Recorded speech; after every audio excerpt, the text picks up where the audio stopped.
The Great Wall of China is a series of fortifications that were built across the historical northern borders of ancient Chinese states and imperial China as protection against various nomadic groups from the Eurasian steppe. Several walls were built from as early as the 7th century BC, with selective stretches later joined by Qin Shi Huang, the first emperor of China. Little of the Qin wall remains. Later on, many successive dynasties built and maintained multiple stretches of border walls. The best-known sections of the wall were built by the Ming dynasty. Apart from defense, other purposes of the Great Wall have included border controls, allowing the imposition of duties on goods transported along the Silk Road, regulation or encouragement of trade and the control of immigration and emigration. Furthermore, the defensive characteristics of the Great Wall were enhanced by the construction of watchtowers, troop barracks, garrison stations, signaling capabilities through the means of smoke or fire, and the fact that the path of the Great Wall also served as a transportation corridor.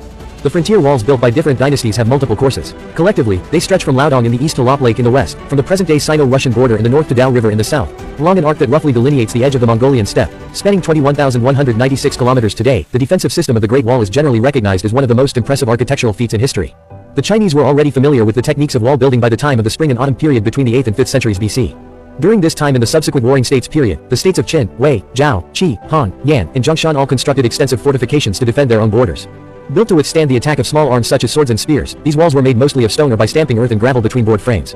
King Zheng of Qin conquered the last of his opponents and unified China as the first emperor of the Qin dynasty in 221 BC. Intending to impose centralized rule and prevent the resurgence of feudal lords, he ordered the destruction of the sections of the walls that divided his empire among the former states. To position the empire against the Xiongnu people from the north, however, he ordered the building of new walls to connect the remaining fortifications along the empire's northern frontier.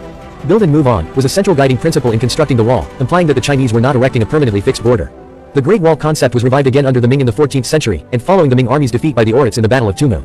The Ming had failed to gain a clear upper hand over the Mongol tribes after successive battles, and the long-drawn conflict was taking a toll on the empire. The Ming adopted a new strategy to keep the nomadic tribes out by constructing walls along the northern border of China. Acknowledging the Mongol control established in the Ordos Desert, the wall followed the desert's southern edge instead of incorporating the bend of the Yellow River. The Great Wall of China cannot be seen by the naked human eye from the moon. Even though the myth is thoroughly debunked, it is still ingrained in popular culture. The apparent width of the Great Wall from the moon would be the same as that of a human hair viewed from 3 kilometers away. Leroy Chow, a Chinese-American astronaut, took a photograph from the International Space Station that shows the wall. It was so indistinct that the photographer was not certain he had actually captured it. Based on the photograph, the China Daily later reported that the Great Wall can be seen from space, with the naked eye, under favorable viewing conditions, if one knows exactly where to look.